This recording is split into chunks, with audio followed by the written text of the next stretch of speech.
Hello बच्चों, quantum lab में आपका फिर से स्वागत है। तो आज की इस वीडियो में हम स्टार्ट करेंगे वर्क पावर एनर्जी। और इस वीडियो में हम बात करेंगे वर्क के बारे में और work done bye constant and variable forces के बारे में। साथ साथ हम डिस्कस करेंगे area under force displacement curve के बारे में। ओके, तो सबसे पहले हम बात करते हैं वर्क क्या होता है। अगर स्टार्ट करें बेसिक से, मैं जानता हूँ कि आप लोग ऑलरेडी वर्क के बारे में कुछ ना कुछ पढ़ चुके हैं ग्रेड 9 में भी, लेकिन फिर भी मैं स्टार्ट कर रहा हूँ बेसिक से। तो इमेजिन करो, एक एग्जांपल देता हूँ। इमेजिन करो कि आपके घर में ऑब्वियसली एक स्टडी टेबल होगा या कोई बॉक्स रखा हुआ है, राइट। और घर में किसी ने बोला कि उसको मूव कर दो, या आपकी मम्मी ने कहा कि बेटा इसको मूव कर देना, राइट। तो आप क्या कर रहे हो, इस बॉक्स पे फोर्स लगा रहे हो, एफ। अब आप इसको मूव करवा नहीं पा रहे, मूव करवा नहीं पा रहे। फोर्स तो लगा रहे हो, काफी देर से कोशिश कर रहे हो, लेकिन ये बॉक्स जो है काफी हेवी है, ये मूव ही नहीं कर रहा। थोड़ी देर में आपकी मम्मी आएगी, क्या बोलेगी? एक काम बोला है, वो किया नहीं, यह तुमसे हुआ नहीं, राइट। तो आप बोलोगे कि कोशिश तो कर रहा हूँ मूव नहीं हो रहा। तो यहाँ पे क्या, कौन सही है? मम्मी सही है कि आपने कोई काम नहीं किया, या आप बोलोगे मैं तो काम कर ही रहा हूँ, मूव नहीं हो रहा? कौन सही है? Yes, obviously mummy right, mummy is always right, right. तो in terms of physics mummy is correct. क्यों? देखो, वर्क डन तभी काउंट होता है जब पॉइंट ऑफ एप्लीकेशन में कुछ डिस्प्लेसमेंट हो, right. In terms of physics work done हम तभी बात करते हैं जब पॉइंट ऑफ एप्लीकेशन, जिस पॉइंट पे फोर्स लग रहा है उसमें कुछ डिस्प्लेसमेंट हो, और वो डिस्प्लेसमेंट भी परपेंडिकुलर ना हो फोर्स के, राइट। तभी हम बोलते हैं कि उस फोर्स के चलते कुछ वर्क हुआ है, राइट। तो यहां से हमारे पास जो डेफिनेशन आता है वर्क का, कि whenever a force acts on a body displaces its point of application of force in any direction except perpendicular to it, then work is said to be done by force। ठीक है, जैसे कि ये body है, इस पे force लग रहा है इधर, और डिस्प्लेसमेंट हो रहा है इधर, बॉडी कुछ सर्टेन टाइम में बॉडी में इतना डिस्प्लेसमेंट आ गया, एस। तो वर्क डन क्या हुआ? तो work done is equal to होता है force dot product of force into displacement. Force भी वेक्टर है और डिस्प्लेसमेंट भी वेक्टर है, एफ डॉट एस। और इसको लिख सकते हैं F S cos theta, right. कोई दिक्कत? और यहाँ थीटा क्या है? Angle between force and displacement. जब ये एफ और एस लिख रहे हैं ना, तो ये magnitude of force and displacement है, ठीक है। कोई प्रॉब्लम यहाँ पे? कॉस थीटा हो गया एंगल बिटवीन देम, राइट। यहाँ से एक और चीज क्लियर हो गई कि जो वर्क डन है हमारा, वो स्केलर क्वांटिटी है, क्योंकि ये डॉट प्रोडक्ट है दो वेक्टर्स का, ठीक है। और ये it can be positive, negative and zero, right. ये तीनों हो सकता है, पॉजिटिव भी हो सकता है, जीरो भी हो सकता है, नेगेटिव भी हो सकता है। कैसे? देखो, हमें इसको ऐसे लिख सकते हैं।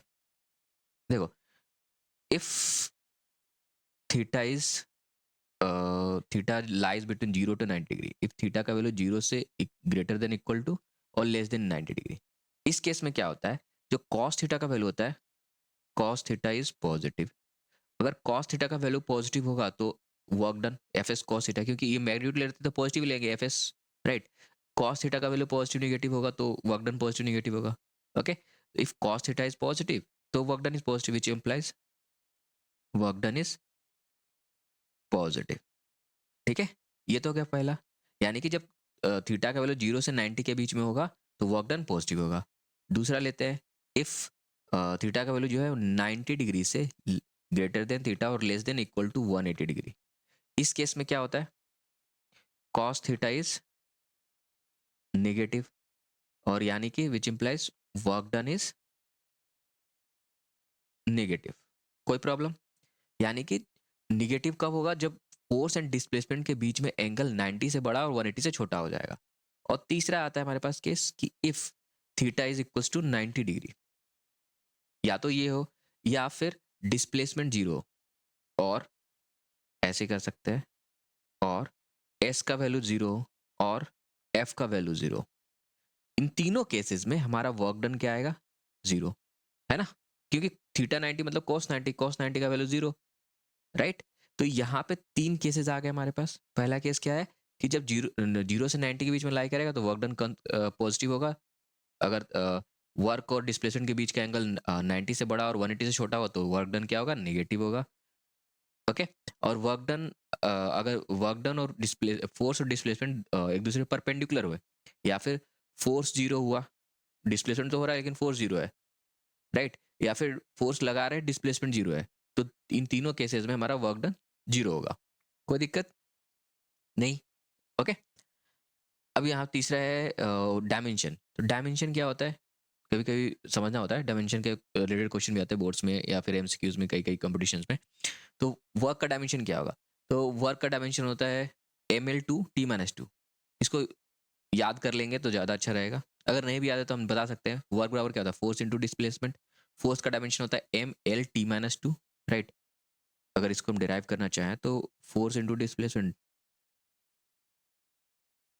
ओके। फोर्स का कितना होगा, ml/t-2, और डिस्प्लेसमेंट का l, तो ये कितना हो जाएगा ml/t-2, t⁻², ठीक है। कोई दिक्कत यहाँ पे, डायमेंशन का पार्ट क्लियर हो गया। अब यहाँ पे एक पॉइंट है कि जो work of a force, work done by a force depends on choice of reference frame. ये बहुत इंपॉर्टेंट है, क्यों समझते हैं। देखो, वर्क डन बराबर हमारे पास क्या है, force into displacement, right. Force dot S, force और डिस्प्लेसमेंट का डॉट प्रोडक्ट। जो इंडिविजुअल फोर्स होता है ये इंडिपेंडेंट ऑफ रेफरेंस फ्रेम होता है, ठीक है। Individual force is independent of reference frame, लेकिन डिस्प्लेसमेंट तो रेफरेंस फ्रेम पर डिपेंड करता है, राइट। तो वर्क डन क्या होगा, रेफरेंस फ्रेम पे डिपेंड करेगा। कैसे, समझाता हूँ। सपोज आप एक लिफ्ट में हो, आप एक लिफ्ट में हो और आप एक सूटकेस कैरी कर रहे हो, है ना, और लिफ्ट ऊपर जा रही है, कोई दिक्कत। तो अगर आप लिफ्ट में, और ये सूटकेस आपने हैंड में होल्ड कर रखा है, तो अगर रूम लिफ्ट के अंदर आप देखोगे तो क्या होगा, आप सूटकेस को ऊपर की तरफ फोर्स लगा रहे हैं, इस पे नीचे की तरफ इसका वेट लग रहा है, राइट। आप फोर्स लगा रहे हो, नीचे इसका वेट लग रहा है, और अगर लिफ्ट में है तो लिफ्ट में तो ये रेस्ट पे होगा। तो उस केस में फोर्स तो लग रहा है, आप फोर्स तो लगा रहे हो, लेकिन डिस्प्लेसमेंट क्या है, जीरो। तो work done by you, right, in the reference frame of lift, zero आएगा। Work done in the reference frame of lift, right. यहाँ पे लिफ्ट कर देते हैं, लिफ्ट से जुड़ा जुड़ा रेफरेंस फ्रेम, उसमें क्या आ जाएगा, जीरो। लेकिन वही कोई थर्ड पर्सन है जो बाहर खड़ा है, उसको क्या दिखेगा, वर्क डन बाय, यहाँ पे मैं बी लिख देता हूँ। तो work done by B, work done with respect to B क्या आएगा, तो उसको तो दिखेगा कि भाई आप ऊपर फोर्स लगा रहे हो, और जो सूटकेस है ये भी ऊपर की तरफ जा रहा है, तो यहाँ पे ये नॉन जीरो वैल्यू आएगा। समझ में आई बात। तो ये पॉइंट है हमारा कि वर्क ऑफ अ फोर्स या work done by a force depends on choice of reference frame. कोई प्रॉब्लम, ये भी पॉइंट क्लियर है, ठीक है। इसके बाद हमारे पास आता है कि unit, right. Unit of work done क्या होता है, तो देखो यूनिट, एसआई यूनिट होता है हमारे पास, एसआई यूनिट है जूल, राइट। ये जूल, ये है एसआई यूनिट, इसको जे से लिखते हैं। और इसको डिफाइन भी किया जाता है, कभी कभी पूछा जाता है कि वो डिफाइन 1 जूल। तो 1 जूल क्या डिफाइन होता है कि अगर 1 न्यूटन का फोर्स लगे किसी बॉडी पे, अगर फोर्स इधर लग रहा है, राइट, फोर्स, और इसी के चलते उसी के डायरेक्शन में, फोर्स के डायरेक्शन में डिस्प्लेसमेंट हो जाए एस, तो वर्क डन कितना आएगा, एफ एस, कॉस जीरो हो जाएगा ना यार, डिस्प्लेसमेंट और डिस्प्लेसमेंट भी इधर हुआ तो work done is equal to क्या हो जाएगा, एफ एस, है ना। और अगर फोर्स 1 न्यूटन है और डिस्प्लेसमेंट 1 मीटर है, तो उस केस में क्या हो जाएगा, जो वर्क डन होगा वो 1 जूल होगा। तो इसको कैसे डिफाइन करेंगे, तो डिफाइन करते हैं कि if 1 newton of force is applied on a body and it causes 1 metre of displacement in the direction of force, then 1 joule of work is said to be done, okay. और इसी तरह से हमारे पास आता है सीजीएस यूनिट। सीजीएस यूनिट क्या होता है, सीजीएस यूनिट होता है वर्क का अर्ग। क्या होता है, अर्ग, 1 अर्ग। अब इसमें अर्ग को कैसे डिफाइन करते हैं, तो अगर सेम सिनारियो रहेगा, फोर्स के डायरेक्शन डिस्प्लेसमेंट हो रहा होगा, पर यहाँ फोर्स को हम लिख लेंगे 1 डाइन और डिस्प्लेसमेंट को 1 सेंटीमीटर। तो अगर 1 डाइन का फोर्स लगाते हैं, इसके चलते डिस्प्लेसमेंट हो जाता है बॉडी में 1 सेंटीमीटर का इन द डायरेक्शन ऑफ फोर्स, तो हम कहेंगे कि 1 अर्ग का वर्क डन हुआ है, क्लियर। इसके अलावा भी कई यूनिट होते हैं वर्क के, राइट। तो ये हम डिफरेंट यूनिट्स है, जैसे कि ये जूल हो गया। जूल और अर्ग में रिलेशनशिप होता है कि जो 1 joule is 10⁻7 erg, 1 erg is equal to 10⁻7 joule. Electron volt, ये स्मॉलेस्ट यूनिट ऑफ वर्क हो सकता है, one of the smallest unit, 1.6 into 10⁻19 joule होता है। फिर आता है मेगा इलेक्ट्रॉन वोल्ट, राइट। इसी इसी को मेगा से मतलब 10⁻6 से मल्टीप्लाई कर देते हैं, तो ये आएगा 1.6 इंटू 10⁻13। और एक होता है 1 किलोवाट आवर, राइट। ये यूनिट हम एनर्जी में ज़्यादा यूज़ करते हैं, बट वर्क का भी यूनिट हो सकता है। तो 1 kilowatt hour is equal to होता है 3.6 इंटू 10⁻6 जूल। राइट, और ये इनका कॉरस्पॉन्डिंग कन्वर्जन है, राइट। ये इलेक्ट्रॉन वोल्ट से जूल में, जूल से इलेक्ट्रॉन वोल्ट में, मेगा इलेक्ट्रॉन वोल्ट से जूल में, जूल से मेगा इलेक्ट्रॉन वोल्ट। कोई दिक्कत नहीं, आगे बढ़े। इसके बाद एक पॉइंट आता है, डिस्कशन ऑफ डीएस। अब इसका मतलब क्या है, देखो यहाँ पे, work is said to be done by force when it's point of application moves by some distance, right. ये बोले सकते हो, ऑब्वियस है, तो डेफिनेशन में आपने बताया ही था। देखो इसका इम्प्लीकेशन क्या है ये समझो। सपोज एक स्पॉन्ज नुमा, स्पॉन्ज सब देखा है, स्पंज यहाँ पे रखा हुआ है, ये वॉल है। अब यहाँ पे आपने फोर्स लगाया तो स्पॉन्ज क्या होगा, थोड़ा सा डिफॉर्म हो जाएगा, या स्पॉन्ज की जगह पे और भी कोई आ जाएगा, तो ये यहाँ आ गया सिकुड़ करके, इस जगह पे इस तरह से बन गया। आपने फोर्स यहाँ लगाया, ये सिकुड़ करके ऐसे आ गया, लेकिन ये पूरी बॉडी मूव नहीं करी, तो क्या यहाँ पे वर्क डन कंसिडर किया जाएगा? सोचो। हम्म।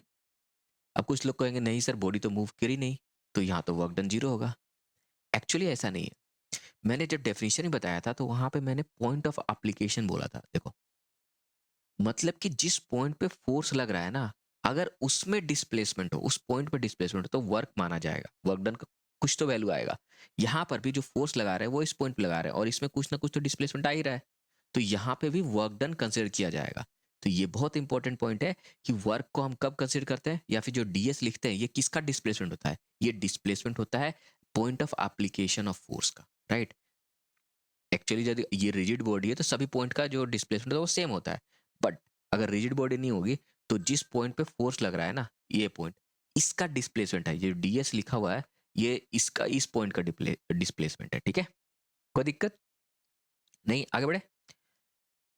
अब बात करते हैं work done by multiple forces. ये बहुत ये भी one of the important part है कि when several forces act on several body, right, तो work done by a single force for a particular displacement is independent of other forces, right. कैसे समझते हैं, लेट्स से कि एक body है, यहाँ पे मल्टीपल फोर्सेस लग रहे हैं, ओके।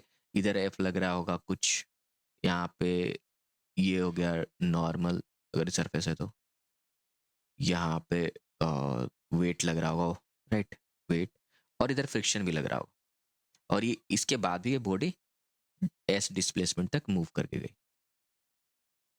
तो यहाँ पे जो वर्क डन आएगा वो कैसे हम कैलकुलेट करेंगे, राइट। ये डिस्प्लेसमेंट हो गया यहाँ से यहाँ तक। तो ये जो पहला पॉइंट है कि जो हर इंडिविजुअल फोर्स के लिए जो डिस्प्लेसमेंट होगा वो यही लेंगे हम डिस्प्लेसमेंट, राइट। ऐसा नहीं होगा कि इसके लिए थोड़ा सा डिस्प्लेसमेंट लेंगे, इसके लिए कुछ हिस्सा इसका ले लेंगे, और इस फोर्स के लिए कुछ अलग से हिस्सा यूज करेंगे, बिल्कुल नहीं। जो टोटल डिस्प्लेसमेंट है बॉडी का, वर्क डन के लिए वही काउंट करेंगे, राइट। तो अगर वर्क डन बाय एफ हम लिखना पड़े कि वर्क डन बाय एफ, तो हम यहाँ लिखेंगे एफ और डॉट एस, ये फोर्स डॉट एस, सिंस ये दोनों एक ही डायरेक्शन में है तो कॉस जीरो का वैल्यू जीरो हो जाएगा, कॉस जीरो का वैल्यू वन हो जाएगा, तो ये हो जाएगा एफ एस, राइट। ये वर्क डन बाय फोर्स। अब यहाँ पे ये नहीं होगा सर यहाँ तो फ्रिक्शन भी है उसके चलते, बिल्कुल वहाँ फ्रिक्शन के चलते वर्क डन होगा। फ्रिक्शन के चलते क्या होगा, अगर हम एफ डॉट एस करें तो फ्रिक्शन का डायरेक्शन इधर है और डिस्प्लेसमेंट इधर हो रहा है, तो यहाँ पे एफ डॉट एस करेंगे तो ये हो जाएगा माइनस एफ एस, राइट। फिर work done by normal force, इसके चलते जब वर्क डन कैलकुलेट करेंगे तो ये क्या आएगा, जीरो। क्यों? क्योंकि फोर्स, ये जो नॉर्मल फोर्स है और डिस्प्लेसमेंट जो हो रहा है बॉडी के बीच में 90 डिग्री का एंगल है, तो ये हो गया जीरो, क्योंकि कॉस 90 का वैल्यू क्या हो जाएगा, जीरो। उसी तरह से वर्क डन बाय वेट, यहाँ पे ये भी जीरो हो जाएगा, वर्क डन बाय वेट। क्यों भाई? क्योंकि वेट भी तो नीचे की तरफ लग रहा है, राइट, परपेंडिकुलर डिस्प्लेसमेंट पे। कहीं से कोई कंफ्यूजन? अब बोलोगे सर डिस्प्लेसमेंट है, सेम डिस्प्लेसमेंट हो रहा है, डिस्प्लेसमेंट में तो फोर्स का भी इन्फ्लुएंस है और इस फ्रिक्शन का भी डिस्प्लेसमेंट है, बिल्कुल है, इसीलिए इनका इंडिविजुअल हम वर्क डन निकाल रहे हैं। इसके चलते वर्क डन है वो इस पे इसके वर्क डन से डिपेंड नहीं करेगा। क्लियर हो गई बात? ठीक है। अब इसको सिंपल से अगर बात करें कि if the body is in dynamic equilibrium, right, dynamic equilibrium का मतलब है कि नेट फोर्स वहां पे जीरो होगा, right. Then under the action of certain force, under the action of certain forces, then total work done on the body is zero, but work done by individual forces may or may not be zero। इसका मतलब क्या है, simple समझते हैं। देखो net force अगर हम बात करें, work done, net work done बराबर क्या आएगा, नेट वर्क डन, या इस बॉडी पे कितना फोर्स लग रहा है, F net, F net, F net बराबर हम लिख सकते हैं simple F1 plus F2 plus F3 plus F4, ये होगा नेट फोर्स, राइट। इसको हम कर देते dot dot dot N time. कोई प्रॉब्लम है यहाँ पे, या फिर एफ एन। अब इसमें डिस्प्लेसमेंट हुआ तो नेट वर्क डन कितना होगा, work done by net force, net work done, net work done बराबर क्या होगा, F net dot displacement vector.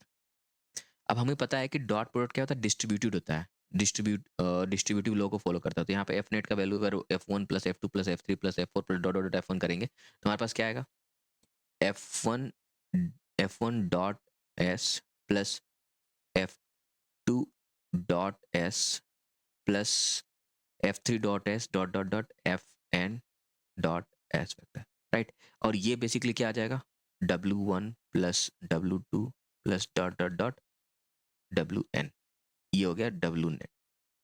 तो जो नेट वर्क डन है ना, अगर ये जीरो होगा इसका मतलब ये नहीं है कि ये W1 W2 भी जीरो हो गया, इनका सम जीरो हो रहा है, right. That is what this point is trying to say, this statement is trying to say कि अगर नेट वर्क डन जीरो है या फिर नेट फोर्स, क्योंकि work done zero, net work done zero कैसे हो सकता है, अगर फोर्स, नेट फोर्स ही जीरो हो तो एफ डॉट एस करेंगे ना, अगर यही जीरो हो तो work, net work done zero हो जाएगा। इसका मतलब ये नहीं है कि F1 plus F1 dot S और F2 डॉट एस, जिसका मतलब हो गया W1 W2 ये जीरो हो गया।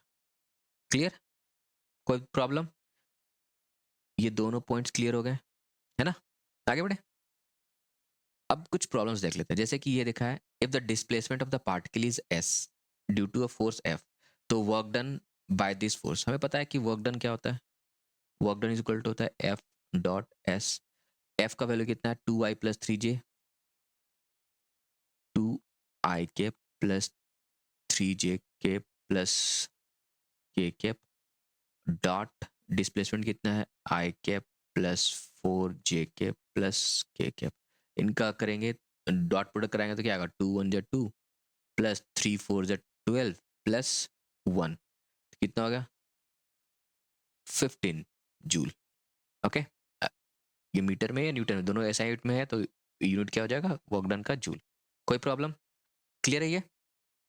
दूसरा क्वेश्चन देखते हैं, यहाँ पे क्या दे रखा है, a force this one displaces a particle from point this point to this point, then work done by this force. अब यहाँ पे हम वर्क डन कैसे कैलकुलेट करेंगे, तो सिंपल सा है, हम ए बी वेक्टर निकाल लेते हैं। अगर ये पॉइंट है ए और ये पॉइंट है बी, ए बी, इसका कोऑर्डिनेट्स क्या दे रखे हैं इन्होंने, 1 1 0 1 4 0 1 4, इसके कोऑर्डिनेट्स क्या हैं 2 3 2, तो ए बी वेक्टर क्या हो जाएगा यहाँ पे, या फिर इसका हम एस वेक्टर निकाल लें, डिस्प्लेसमेंट वेक्टर। तो डिस्प्लेसमेंट वेक्टर क्या होगा, तो डिस्प्लेसमेंट वेक्टर होता है इनिशियल पॉइंट से फाइनल पॉइंट की तरफ, ये हो जाएगा हमारे पास डिस्प्लेसमेंट वेक्टर। तो इसका वैल्यू कितना होगा, 2 माइनस 0 आई कैप प्लस 3 माइनस 1 जे कैप प्लस 2 माइनस 4 के कैप, ये हो जाएगा 2 आई कैप प्लस 2 जे कैप माइनस 2 के कैप, ये हो गया डिस्प्लेसमेंट वेक्टर। हम वर्क डन निकालना हो तो क्या होगा, F dot S vector, F का वैल्यू कितना है हमारे पास 4 आई कैप माइनस 3 जे कैप माइनस 7 के कैप 2 आई प्लस 2 जे माइनस 2 के कैप, ये हो जाएगा 8, ये हो जाएगा 3 2 जा 6 और ये हो जाएगा माइनस 14, ये कितना हो गया 14, ये 14 और 6 20 माइनस 20 और ये प्लस 8, तो दिस इज माइनस 12 जूल। तो यहाँ पे वर्क डन कितना हुआ माइनस 12 जूल, ये जे है जूल है, ओके। तो वर्क डन कितना आ गया माइनस 12 जूल। कोई प्रॉब्लम यहाँ पे नहीं। अब ये देख लेते हैं, यहाँ पे क्या दे रखा है, a force F displaces a particle from origin to a point P, alpha alpha 1. Then find the value of A, sorry, alpha, for which the force and displacement are orthogonal to each other. ठीक है, तो सबसे पहले देख लेते हैं कि point कहाँ पे, पॉइंट है ये ओरिजिन से पॉइंट को डिस्प्लेस किया जा रहा है, डिस्प्लेस है particle from origin two point P, इसका वैल्यू कितना है अल्फा अल्फा 1। तो ये जो हमारा डिस्प्लेसमेंट वेक्टर है इसका वैल्यू कितना होगा अल्फा माइनस जीरो, यानी कि alpha I cap plus alpha minus zero alpha J cap plus K cap, 1 minus zero यानी 1 के कैप। ठीक है, अब फोर्स का वैल्यू दे रखा है इन्होंने आई plus 2j minus 15k, right. अब एक और चीज दे रखा है इन्होंने कि ये जो है दोनों ऑर्थोगोनल है, तो ये दोनों ऑर्थोगोनल है सिंस, तो क्या होगा वर्क डन जीरो होगा, right. Since force is perpendicular to S, that means which implies F dot S equal to 0, which means क्या हुआ इन दोनों का डॉट प्रोडक्ट कराएंगे तो alpha plus 2 alpha minus 15 0, 3 alpha equals to 15, which means alpha is equals to 5 unit. तो हमारे पास जो P का वैल्यू है, तो कोऑर्डिनेट्स ऑफ P क्या हो जाएगा हमारे पास 5 5 1, ये हो गया आंसर। कोई दिक्कत नहीं, आगे बढ़े।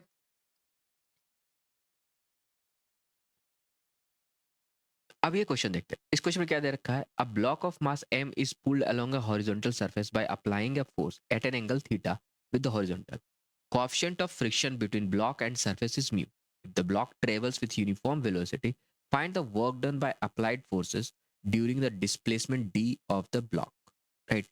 यहाँ पे हो क्या रहा है, एक ब्लॉक है,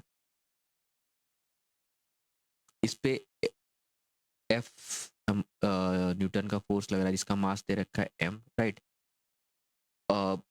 along a horizontal surface by applying a force at an angle theta with horizontal। अब यहाँ पे एक थीटा एंगल पे, और यहाँ से जो ब्लॉक है उसमें डिस्प्लेसमेंट आ गया डी का, यहाँ से ब्लॉक जो है डी डिस्प्लेसमेंट पे यहाँ से मूव कर गया। अब बोला गया coefficient of friction between the block and surface is mu, यहाँ पे जो कोएफिशिएंट ऑफ फ्रिक्शन दे रखा है इन्होंने म्यू दे रखा है। If the block travels uniform velocity, यहाँ पे एक जीरो है, okay. Find the work done by applied force, okay. तो यहाँ पे समझते हैं बात को कि फ्रिक्शन हमें बोला find the work done by applied force, okay.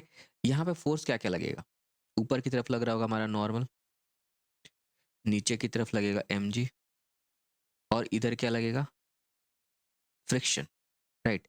अब ये फोर्स के दो कंपोनेंट होंगे, फोर्स के कौन कौन से दो कंपोनेंट होंगे, एक होगा एफ कॉस थीटा जो इधर लग रहा होगा, और एक इधर लगेगा एफ साइन थीटा। अब सिंस नॉर्मल और F sine theta same direction तो दोनों ऐड हो सकते हैं, तो इसका फोर्स इक्वेशन अगर लिखते हैं सिंपल से तो क्या लिखोगा N plus F sine theta equals to M G, और दूसरा लिख सकते हैं यहाँ से F sine theta equals to M G minus N, और दूसरा इक्वेशन लिख सकते हैं हम क्या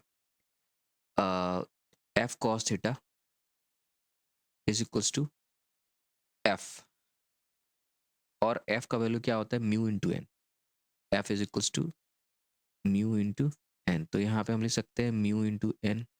अब इसको इसको डिफाइन डिवाइड कर देते हैं, राइट। तो हमारे पास क्या होगा tan theta is equals to M G minus N divide by mu into N, right. ये हो जाएगा म्यू एन टेन थीटा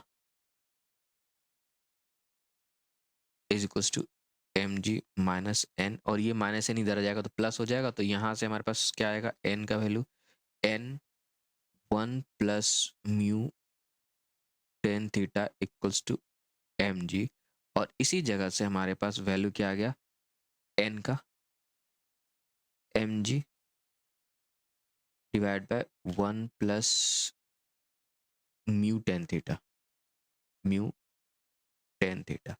अब दूसरा हम लिख सकते थे f cos theta is equal to F, right, f का वैल्यू म्यू इंटू एन, तो एफ कॉस थीटा का वैल्यू कितना आएगा therefore f f cos theta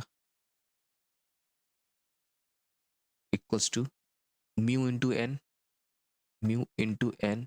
which means mu into mg divided by square root 1 plus mu, not square root, 1 plus mu tan theta only. ठीक है, ये हो गया। अब वर्क डन कितना होगा, f cos theta into D.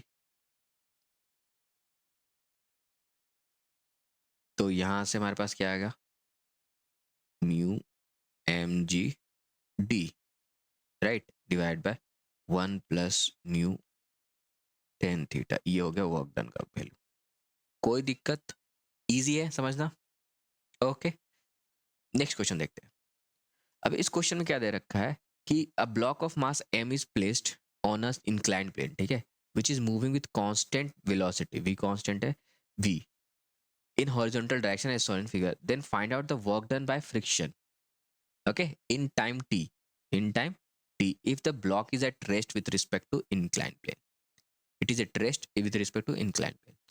अब यहाँ पे जो वर्क डन पूछा गया ना, यहाँ पे बोला नहीं गया है कि फ्रिक्शन चलते वर्क डन निकालना है किस रेफरेंस फ्रेम में निकालना है। हम दोनों दो रेफरेंस फ्रेम में निकाल सकते हैं। एक रेफरेंस फ्रेम होगा, एक ऑब्जर्वर अगर हमारा ट्रक पे हो तो विद रिस्पेक्ट टू ट्रक आ जाएगा, और एक ऑब्जर्वर हमारा ग्राउंड पे हो तो एक विद रिस्पेक्ट टू ग्राउंड पे आ जाएगा। इसको मान लेते हैं हम ए, इसको मान लेते हैं बी। ठीक है, अब इस पे अगर नॉर्मली फोर्स के बारे में बात करें तो फोर्स क्या क्या लग रहा होगा, एम जी क्यू, इधर लग रहा होगा एन, नीचे एम जी तो इधर लग रहा होगा एम जी साइन थीटा, और इधर लग रहा होगा फ्रिक्शन। ठीक है, since coefficient of friction mu into N और एम, ये बॉडी रेस्ट पे है, since m is at rest, m is at rest, right, with respect to truck, with respect to B. तो ये यहाँ पे अगर हम फोर्स इक्वेशन करते हैं m ji sine theta is equal to f, ये रेस्ट पे है, ए पर भी ये स्लाइड नहीं हो रहा ना इधर से इस डायरेक्शन में, तो क्या आएगा हमारे पास, M ji sine theta is equal to F, right, और वर्क डन बाय फ्रिक्शन कितना हो जाएगा, तो डिस्प्लेसमेंट कितना है, अगर बी के रिस्पेक्ट में देखें तो डिस्प्लेसमेंट तो जीरो है, right, with respect to B, since displacement is zero, इस फ्रिक्शन का वैल्यू एम जी साइन थीटा हो गया, एंड डिस्प्लेसमेंट, अब डिस्प्लेसमेंट यहाँ पे क्या है, अगर बी पे ही रहे, मतलब इसके ऊपर रहे, ट्रक के ऊपर, तो ये तो रेस्ट पे दिखेगा, तो डिस्प्लेसमेंट क्या हो जाएगा, जीरो, तो वर्क डन कितना हो गया, जीरो। तो with respect to B, right, ये वर्क डन कितना है, जीरो। अब बात करते हैं विथ रिस्पेक्ट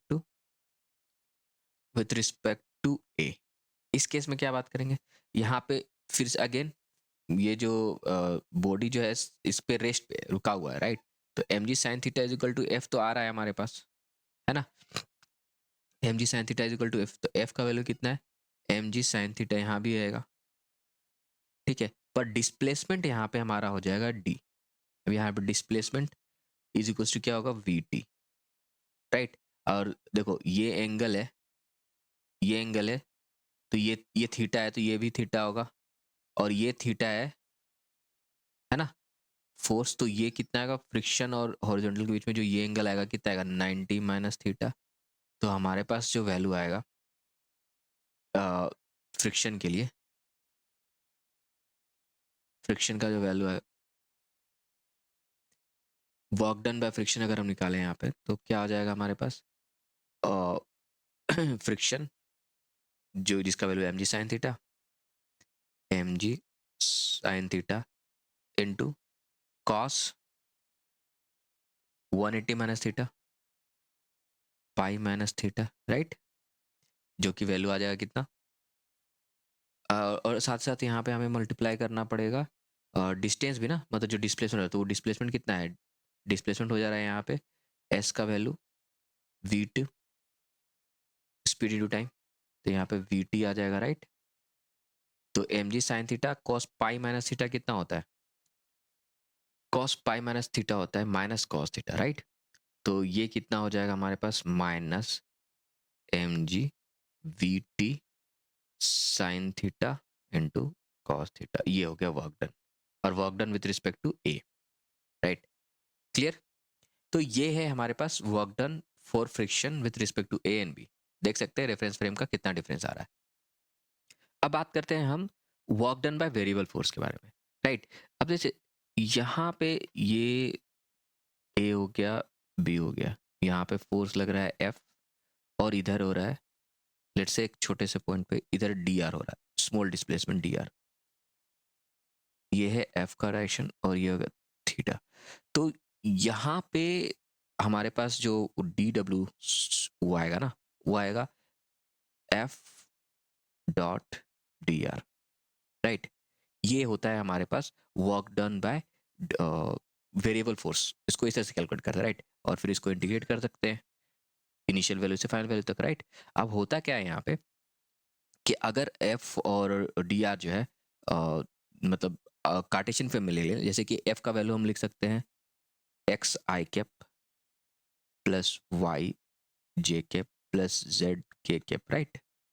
और anything f x function of x function of y function of z, और डी आर का वैल्यू हो जाएगा डी एक्स आई कैप प्लस डी वाई जे कैप प्लस डी जेड के कैप। तो यहाँ पे क्या करेंगे, बाय द वे इसको एफ एक्स या फिर ऐसे लिख सकते हैं, एक्स के यहाँ पे एफ एक्स एफ वाई, इसको थोड़ा सा सही कर लेते हैं, ये हो जाएगा एफ एक्स आई कैप एफ वाई जे कैप एफ जेड के कैप। तो जो डी डब्ल्यू का इंटीग्रेशन आ जाएगा वो क्या आ जाएगा हमारे पास, integration of F x D x plus F Y D Y plus F Z D Z. Okay, ये है, इस तरह से हम सॉल्व करेंगे अगर हमारे पास वेरिएबल फोर्स आ गया, राइट। कोई दिक्कत? फॉर एग्जांपल जैसे यहाँ पे देखते हैं, अब force F 4xi, right, plus 3yj cap Newton acts on a particle which moves in x direction from the origin to x equals to 5.0 meter, right. Find the work done in the object by the force. So by the force, right. यहाँ पे जो initial point है x का, जो है x initial, वो क्या दे रखा है इन्होंने, 0, राइट, फ्रॉम ओरिजिन टू, और x का वैल्यू फाइनल वैल्यू दे रखा है 5। y का वैल्यू, y में कोई डिस्प्लेसमेंट नहीं है, तो y इनिशियल क्या है हमारे पास, 0, और y कंपोनेंट फाइनल भी 0 है, राइट। तो यहाँ पे हम सिर्फ x को इंटीग्रेट कर सकते हैं। वैसे बाय द वे हम डी डब्ल्यू इज इक्वल टू क्या लिखेंगे, हम integration of f dot D r, और ऐसे हो जाएगा F x D x plus F Y D y integration, है ना। ये वर्क इज इक्वल्स टू क्या आ जाएगा, अब एफ एक्स का जो पार्ट है, ये एक्स कंपोनेंट ऑफ फोर्स है, 4x डी एक्स, इंटीग्रेशन कहाँ से कहाँ तक करेंगे, तो 0 से 5 तक, राइट, प्लस y का कंपोनेंट जो है वो है 3.0y, 3y लिख सकते हैं डी वाई, लेकिन इसमें कोई चेंजेस नहीं आ रहे हैं, 0 से लेकर 0 तक ही रहेंगे। तो ये तो टर्म पूरा का पूरा 0 हो गया हमारे पास, बचेगा सिर्फ ये, और इसको इंटीग्रेट करेगा तो कितना आएगा, 4x का स्क्वायर बाय 2, और इसका जो वैल्यू होगा 0 से 5 तक, है ना। ये 2 भी बाहर निकाल सकते हैं, तो 2 2 से 4 हो जाएगा, 2 हो गया, तो 2 इंटू 5 5 25 माइनस 0, तो कितना आ जाएगा यहाँ पे 50 जूल्स। तो वर्क डन कितना आया, 50 जूल्स, राइट। ये है आंसर इसका। अब बात करते हैं कि अगर जो फंक्शन है एफ, वो टाइम के फॉर्म में दे रखा, राइट।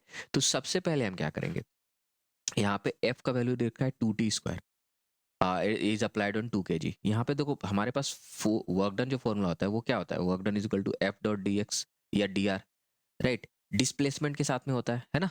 पर यहाँ तो टाइम के साथ में है, तो हम क्या करेंगे यहाँ पे, इसको हम ना काइनेमेटिक्स का जो एक्सप्रेशन था ना, कि जो मैंने बताया था कि कैसे अगर एक्सेलरेशन है या फिर वेलोसिटी है, वो टाइम से डिस्प्लेसमेंट के फॉर्म में ला सकते हैं, राइट। तो वही कॉन्सेप्ट यहाँ पे यूज करेंगे। कैसे, देखो यहाँ पे फोर्स दे रखा है, force is equal to 2t² है, तो यहाँ पे हम एक्सेलरेशन निकाल सकते हैं। एक्सेलरेशन कितना होगा, 2t² अपॉन मास, मास का वैल्यू कितना दे रखा है 2, तो हो जाएगा t²। कोई दिक्कत? अब देखो यहाँ पे हम क्या करेंगे, जैसे work done is equal to कितना होगा हमारे पास, एफ डॉट डी एक्स, है ना। यहाँ पे हम क्या करेंगे, एक्सेलरेशन है, एक्सेलरेशन को पहले d v upon d t लिख सकते हैं, d v upon d t is equal to t square. तो डी वी का वैल्यू कितना हो जाएगा यहाँ से, वी का वैल्यू कितना हो जाएगा, इसको इंटीग्रेट कर देंगे और 0 से टी तक, राइट। तो T square D T integration 0 से टी तक, ये कितना हो जाएगा, टी क्यूब अपॉन 3। अब जो जो v है इसको क्या लिख सकते हैं, d x upon d t is equal to t cube upon 3, है ना। यहाँ से हमारे पास डी एक्स का वैल्यू आ जाएगा t cube d t upon 3, है ना। ये वैल्यू यहाँ पुट कर देंगे तो हमारे पास क्या आ जाएगा, देखो वर्क डन का फॉर्मूला, एफ का वैल्यू कितना है हमारे पास 2t² और डी टी का वैल्यू कितना हो गया, T cube by 3 D T. और अब इसको इंटीग्रेशन करेंगे तो कहाँ से कहाँ तक करेंगे, तो 0 से लेकर 2 तक, 0 से लेकर 2 तक। ये कितना हो जाएगा, 2/3 बाहर आ जाएगा और ये कितना है, टी का पावर 5, 5 का इस इंटीग्रेट करेंगे तो ये जगह टी का पावर 6 अपॉन 6, ओके 2, ये बाहर आ जाएगा। तो कितना हो गया, 2 3 जा 6, राइट। तो 1/3 3 जा 9 और टी का 2 का पावर 6 माइनस 0, 2 का पावर 6 कितना होगा, 64, 64 अपॉन 9, ये हो गया वर्क का वैल्यू जूल्स। ठीक है, कोई दिक्कत नहीं, आगे बढ़े। अब आता है हमारे पास एक फोर्स, वेरिएबल फोर्स, जो कि हम हमेशा ही देखते ही हैं, पढ़ते भी हैं, स्प्रिंग फोर्स। वो भी एक वेरिएबल फोर्स होता है, ये डिपेंड करता है ना, स्प्रिंग फोर्स जो होता है मीन पोजीशन से कितने दूर पे जा रहा है, डिस्प्लेसमेंट हो रहा है स्प्रिंग का, राइट। तो सपोज हम किसी फोर्स से, ये इसका मीन पोजीशन है, इससे हमने इसको इलोंगेट किया कहाँ तक, इस जगह तक, इसका डिस्प्लेसमेंट ये हुआ, डिस्प्लेसमेंट हो गया ना, ये यहाँ से यहाँ तक ये हो गया डिस्प्लेसमेंट इसका, ओके। किसी सर्टेन फोर्स से हमने फोर्स लगाया, इसको इलोंगेट कर दिया, हमें निकालना वर्क डन बाय स्प्रिंग। तो स्प्रिंग फोर्स कितना लग रहा होगा, ओके। तो स्प्रिंग फोर्स लगना, मान लेते हैं कि ये है एक्स इनिशियल, यहाँ पे डिस्प्लेस कर दिया एस, राइट। ये x1 डिस्प्लेसमेंट है और फिर से कुछ देर बाद इसको और हमने डिस्प्लेस किया यहाँ पे, ये हो गया x2, ठीक है। तो फोर्स जो लगता है F, यहाँ पे स्प्रिंग फोर्स इधर लग रहा होगा और स्प्रिंग फोर्स का वैल्यू कितना होता है, माइनस के एक्स। अगर डिस्प्लेसमेंट को इधर पॉजिटिव ले लेते तो इधर क्या आ जाएगा, माइनस के एक्स, है ना। और डिस्प्लेसमेंट अगर यहाँ से x भी डिस्प्लेस कर रहे हैं इस डायरेक्शन में, तो dx हमारा डिस्प्लेसमेंट हो गया। तो डी डब्ल्यू कितना होगा, अगर स्प्रिंग को इसके मीन पोजीशन से डी एक्स भी डिस्प्लेस करते हैं तो कितना हो जाएगा, work done F S D x, है ना। Spring force into D x, और इफ स्प्रिंग फोर्स का वैल्यू माइनस के एक्स है तो यहाँ पे क्या आ जाएगा, माइनस के एक्स डी एक्स, और इसको इंटीग्रेट करना है हमें, डी डब्ल्यू का इंटीग्रेशन, ये क्या आ जाएगा हमारे पास, k x square work done by spring is equal to k, और ये कहाँ से कहाँ तक एडिट करेंगे, तो इनिशियल से एक्स, इनिशियल से यहाँ x2 को हम लिख सकते हैं, एक्स फाइनल कर देते हैं, ज़्यादा अच्छा रहेगा, एक्स फाइनल। तो माइनस के बाहर आ गया, ये हो गया एक्स स्क्वायर अपॉन 2, है ना। ये हो गया एक्स इनिशियल से एक्स फाइनल तक। अब minus k by 2 x final square minus x initial square, और ये आ जाएगा हमारे पास क्या, के अपॉन 2, यहाँ आप लिख देता हूँ, work done by spring is equal to आ जाएगा K by 2 X initial square, क्योंकि माइनस अंदर चला जाएगा तो X initial square minus X final square, ठीक है। ये बहुत इंपॉर्टेंट है फॉर्मूला। अब ये यहाँ पे हमने देखा था इलोंगेशन के लिए, ये कंप्रेशन के लिए भी ट्रू है, राइट। वहाँ पे initial value minus initial final value, मतलब इनिशियल वैल्यू का square, initial position, initial displacement का स्क्वायर माइनस फाइनल डिस्प्लेसमेंट का स्क्वायर, राइट। एक क्वेश्चन को देखते हैं, जैसे यहाँ पूछा गया, find the work done by spring force in stretching a spring of spring constant के फ्रॉम 2x0 टू 3x0। तो यहाँ पे x इनिशियल का वैल्यू क्या दे रखा है इन्होंने, 2x0, और x फाइनल का वैल्यू क्या दे रखा है, 3x0, सिंपल। तो यहाँ पे हमारे पास वर्क डन बाय स्प्रिंग कितना होगा, k/2 एक्स इनिशियल का स्क्वायर, राइट, एक्स इनिशियल का स्क्वायर माइनस एक्स फाइनल का स्क्वायर। एक्स इनिशियल का स्क्वायर कितना है, एक्स इनिशियल 2x0, यानी कि spring force 2x0, the spring stretching spring constant के, तो ये कितना हो जाएगा 4x0 square minus 9x0 square, right. तो ये हो जाएगा k/2 और ये आ जाएगा -5x0 का स्क्वायर, विच मीन्स -5/2 kx0 का स्क्वायर। अब बोलोगे सर यहाँ पे वर्क डन बाय स्प्रिंग तो निगेटिव आ रहा है, इसका क्या मतलब। तो देखो स्प्रिंग फोर्स ये इलोंगेट कर रहा है ना पहले से ज्यादा, मतलब ये हमारे स्प्रिंग है, यहाँ से स्प्रिंग का डिस्प्लेसमेंट इधर हो रहा है ना, तो डिस्प्लेसमेंट तो इधर हो रहा है हमारे पास, और स्प्रिंग फोर्स इधर लग रहा है, तो इसके चलते जो वर्क डन आएगा स्प्रिंग फोर्स चलते वो तो निगेटिव ही आएगा ना। इसलिए वर्क डन बाय स्प्रिंग क्या है, निगेटिव, -5/2 kx0 स्क्वायर। कोई दिक्कत। अब बात करते हैं हम area under force displacement curve. तो क्या होता है कि जो एरिया होता है ना, वेरिएबल फोर्स और डिस्प्लेसमेंट के बीच में अगर कर्व बना है, राइट, तो उसका जो एरिया होता है वो देता है वर्क डन।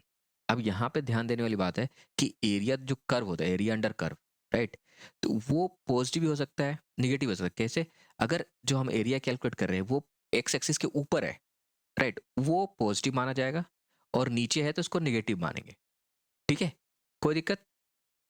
जैसे कि ये क्वेश्चन यहाँ बोला गया है क्या, force acting on a particle varies with x as shown in figure. Calculate the work done by the force as a particle moves from x equal to 0 to x equals to 6 metre, यहाँ से यहाँ तक। तो हमें निकालना है क्या, work done. ये वेरिएबल फोर्स है, पहले पहले 4 सेकंड तक कांस्टेंट था, फिर यहाँ से ये यूनिफॉर्मली डिक्रीज करके 0 हो गया फोर्स, है ना। तो हमें एरिया निकालना है, ये दो पार्ट में है, राइट, 1 पार्ट 2 पार्ट। तो वर्क डन बाय फोर्स कितना हो जाएगा, area of 1 plus area of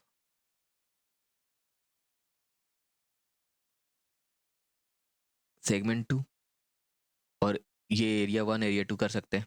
area 1 क्या होगा, 5 × 4, 5 × 4 दैट इज 5 × 4 प्लस ये कितना होगा, हाफ इंटू बेस कितना है हमारे पास 5, सॉरी बेस कितना है हमारे पास 6 - 4 दैट इज 2 इंटू हाइट कितना हो जाएगा अगेन 5, तो हमारे पास इतना ये 20 प्लस 5 दैट इज 25 जूल। तो ये वर्क डन कितना हो गया, work done by force 25 joule. कोई दिक्कत नहीं। अब हम बात करते हैं कंजर्वेटिव फोर्स के बारे में। तो basically based on work done ना, फोर्सेस को हम दो कैटेगरी में डिवाइड करते हैं। जो फोर्सेस होते हैं उनको दो भाग में बांटते हैं, कंजर्वेटिव और नॉन कंजर्वेटिव। कंजर्वेटिव और नॉन कंजर्वेटिव। अब इसमें डिफरेंस क्या है, ठीक है, तो इनके बारे में वन बाय वन बात करते हैं। कंजर्वेटिव फोर्सेस जो वो फोर्सेस होते हैं, राइट, जिनका चलते जो वर्क डन होता है वो सिर्फ इनिशियल एंड फाइनल पॉइंट पे डिपेंड करता है, कौन सा पाथ हम ले रहे हैं उस पर डिपेंड नहीं करता है।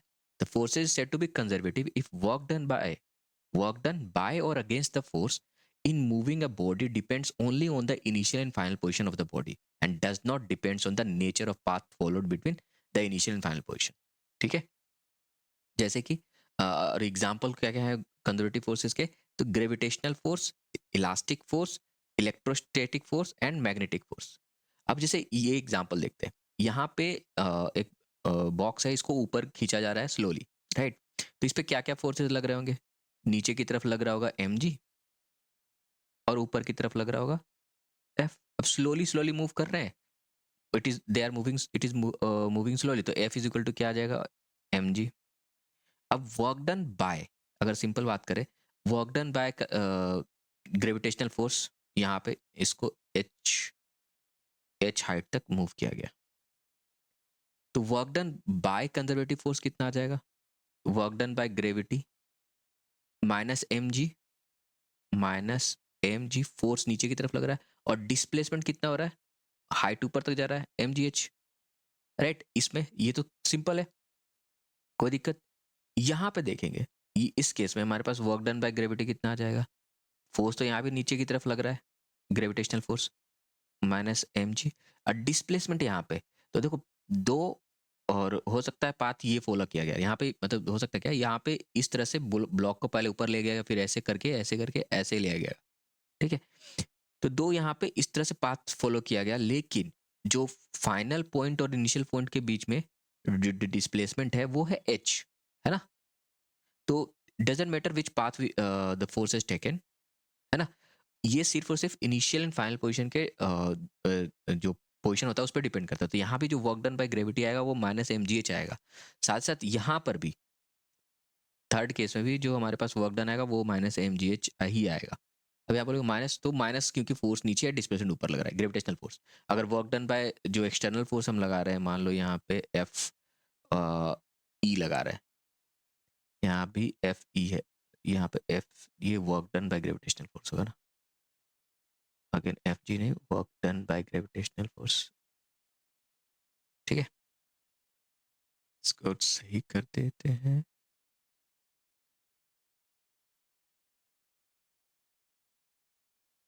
ये हो जाएगा work done by gravitational force. अगर वर्क डन बाय हम जो ये फोर्स लग रहा है, external force e x t, ये निकाले तो ये आएगा m g h, force equal to force है ना, यहाँ भी आ जाएगा, एक्सटर्नल अगर निकाले यहाँ भी, तो यहाँ भी एम जी एच ही आएगा, और यहाँ भी एम जी एच ही आएगा, कोई दिक्कत यहाँ पे। तो ये हो गया कंजर्वेटिव फोर्स, ठीक है। कंजर्वेटिव फोर्स की प्रॉपर्टीज क्या क्या हो गई, तो वर्क डन बाय और अगेंस्ट, वर्क डन बाय और against conservative force does not depends upon the nature of path, कौन सा पाथ ले जा रहा है, पाथ का नेचर कैसा है, और रफ है कैसा है, रफ होगा तो कंजर्वेटिव फोर्स नहीं होगा वैसे, बट वो स्ट्रेट पाथ हो सकता है, राइट। जैसे कि ये स्लेंट हाइट है, यहाँ से अगर फ्रिक्शन नहीं है, फ्रिक्शन को नहीं कंसिडर कर रहे हैं, इसको ऐसे ले जाया जाए, या फिर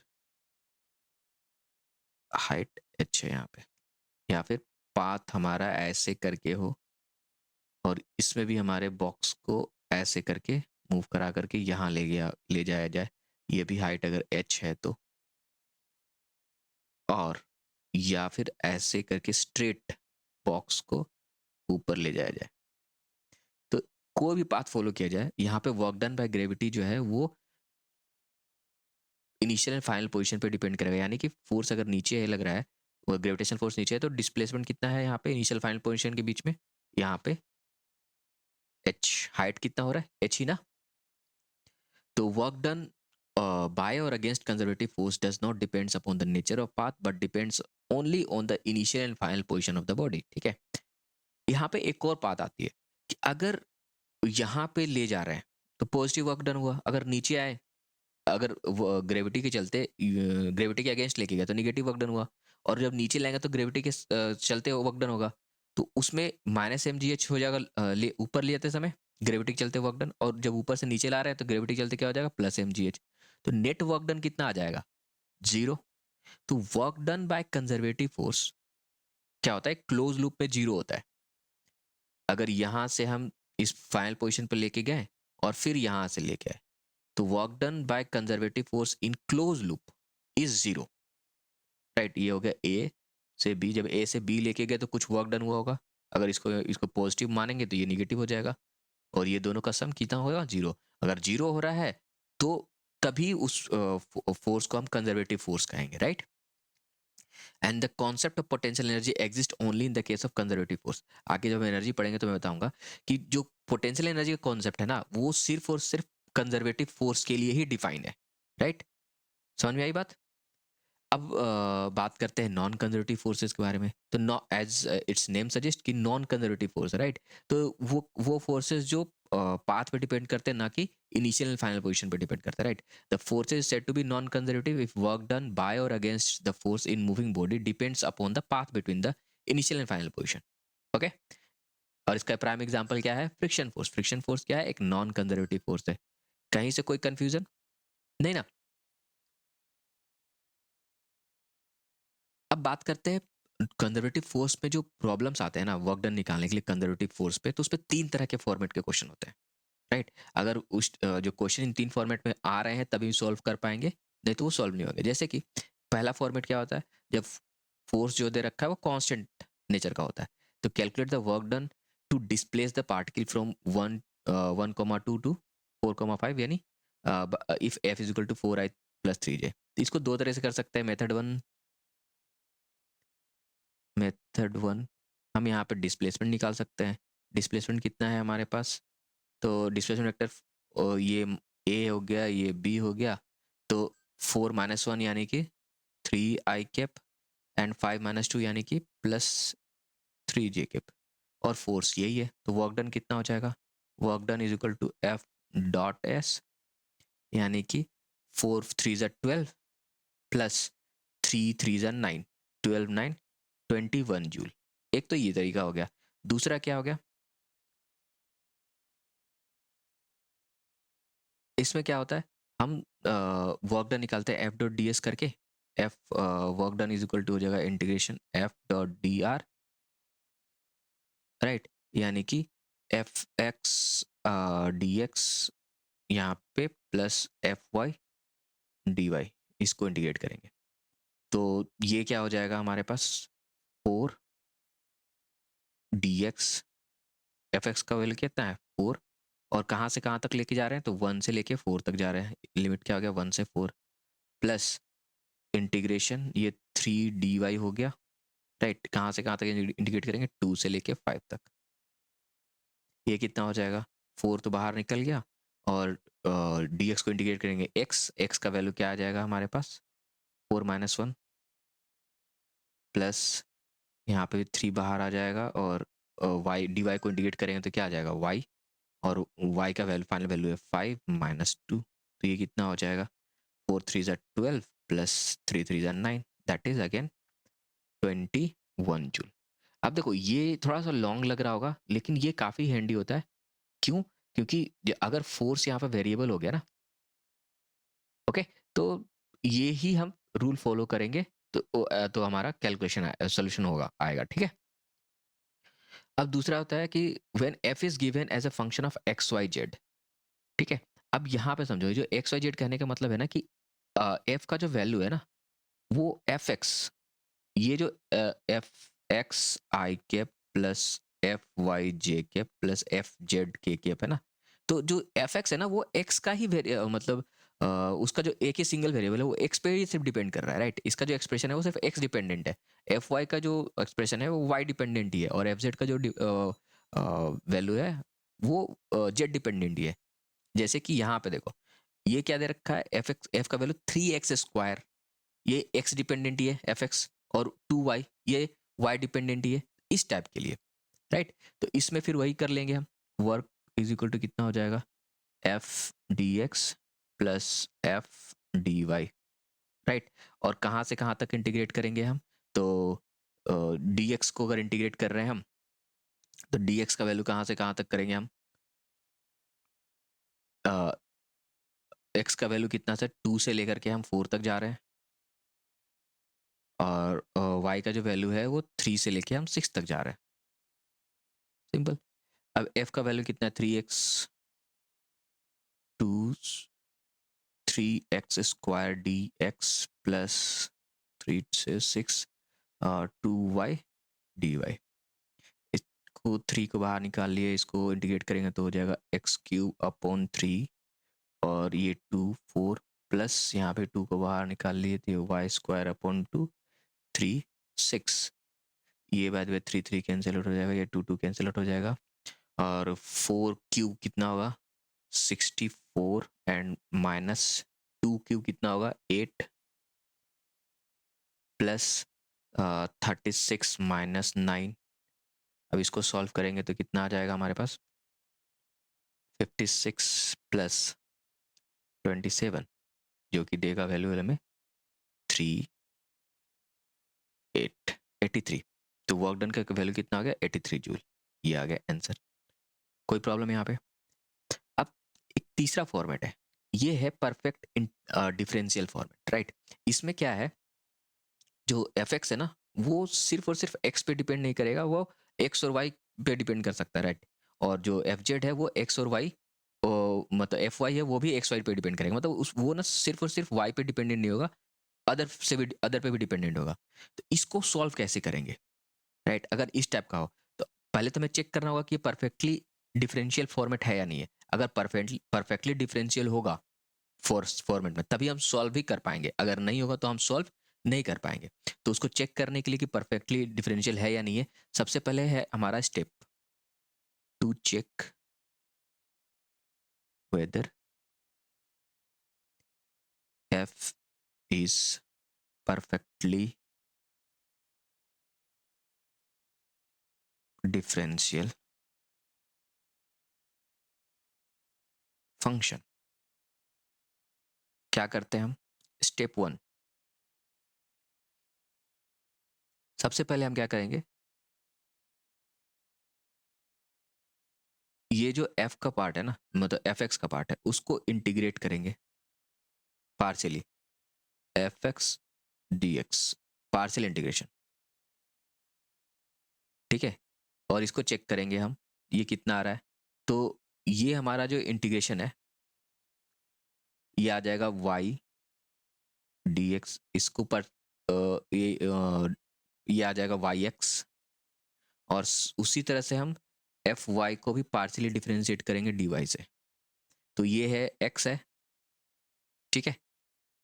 ये और इसको हम डी वाई से इंटीग्रेट कर रहे हैं, तो ये भी कितना पार्शियली इंटीग्रेट कर रहे हैं, तो ये कितना आ जाएगा एक्स वाई। अब जब ये दोनों सेम हो जाएगा ना, जब ये दोनों सेम हो जाएगा तो हम तभी हम मानेंगे कि ये परफेक्टली डिफरेंशियल फॉर्मेट है। उसके बाद हम क्या लिख सकते हैं, देखो,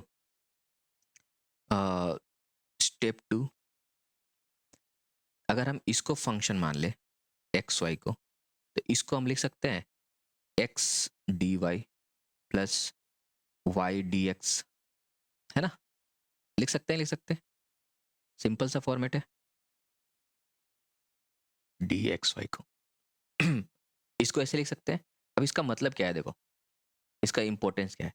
हमारे पास क्या है, एफ है, एफ अगर हम एफ डॉट डी आर करें वर्क डन निकालने के लिए इंटीग्रेशन, तो हमारे पास क्या आएगा यहाँ पे, integration of y d x plus integration of x d Y.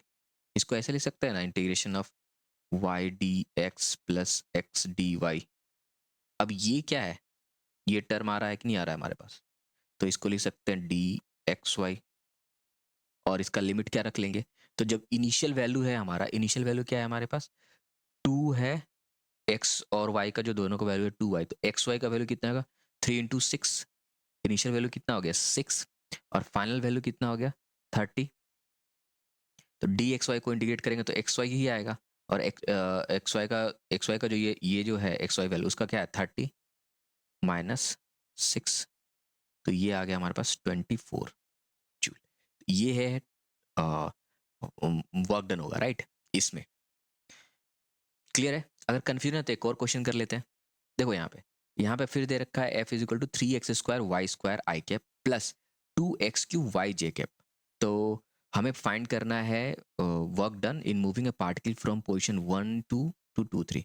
Again यहाँ पे हम क्या करेंगे, सबसे पहले हमारा स्टेप वन क्या है होना चाहिए, चेक करना कि पहले तो देख, यहाँ पे सिंपल देख रहे हैं ना कि ये तो एक्स पे डिपेंडेंट नहीं है, सिर्फ एक्स पे डिपेंडेंट नहीं है जो एफ एक्स है, और एफ वाई है सिर्फ वाई पे डिपेंडेंट नहीं है। तो इसमें सबसे पहले हमारा क्या काम होना चाहिए, जो एफ एक्स है उसका हम एफ एक्स को हम इंटीग्रेट करेंगे डी एक्स से। ये कितना आ जाएगा, three x cube upon three y square, ये थ्री थ्री कैंसिल आउट हो गया, तो कितना बचा, एक्स क्यूब वाई। और एफ वाई को डी वाई से इंटीग्रेट करेंगे तो ये कितना आ जाएगा, two x cube y square upon two, again two two cancel out, तो ये आ जाएगा x cube y y square. ये दोनों सेम है, इसका मतलब क्या हुआ, ये फोर्स जो है हमारा परफेक्टली डिफरेंशियल है, ठीक है। तो स्टेप टू हम क्या करते हैं, इसको डायरेक्टली इसी पार्ट को इंटीग्रेट कर सकते हैं। कैसे, सिंपल है, हमारे पास वर्क डन बराबर कितना हो जाएगा, integration of F x D x plus F Y D y ये आ जाएगा कितना, इसको ऐसे f x D x plus F Y D y, और इसको हम क्या क्या लिख सकते हैं, एक्स क्यू वाई स्क्वायर का जो डिफरेंशियल है इसको हम ऐसा लिख सकते हैं ना, d x cube y square को अगर हम डिफरेंशियल फॉर्म में लिखें तो क्या लिखेंगे, पहले एक्स क्यूब और ये हो जाएगा 2y dy plus 3x² dx y square, यानी कि ये हो जाएगा हमारे पास 2x³ प्लस 3x² dx। यही है ना बेसिकली। अगर यहाँ पे देखा जाए एफ एक्स का वैल्यू कितना है, 3x² d x plus 2x³ d y, that is what. इसको हम क्या लिख सकते हैं, d x cube y integration of d x cube y square, simple. और इसका इनिशियल वैल्यू क्या आ जाएगा, तो एक्स क्यू वाई स्क्वायर का इनिशियल वैल्यू कितना होगा, एक्स क्यूब, एक्स का क्यूब करेंगे तो 1 का क्यूब करेंगे तो 1, और 2 का क्यूब करेंगे तो 8, 2 का स्क्वायर करेंगे तो 4, 4 इंटू 1 4, और फाइनल वैल्यू कितना है, अगेन 2 का क्यूब करेंगे तो 8 आएगा, और 3 का स्क्वायर करेंगे तो 9, 9 8 जा 72, तो जो वैल्यू आएगा 72 माइनस 4, दैट मीन्स 68 जूल। ये हो गया वर्क डन, कोई दिक्कत। तो ये था कंप्लीट वर्क डन का कॉन्सेप्ट। नेक्स्ट वीडियो में हम बात करेंगे एनर्जी के बारे में। Okay, that's it for today, see you next class, bye bye.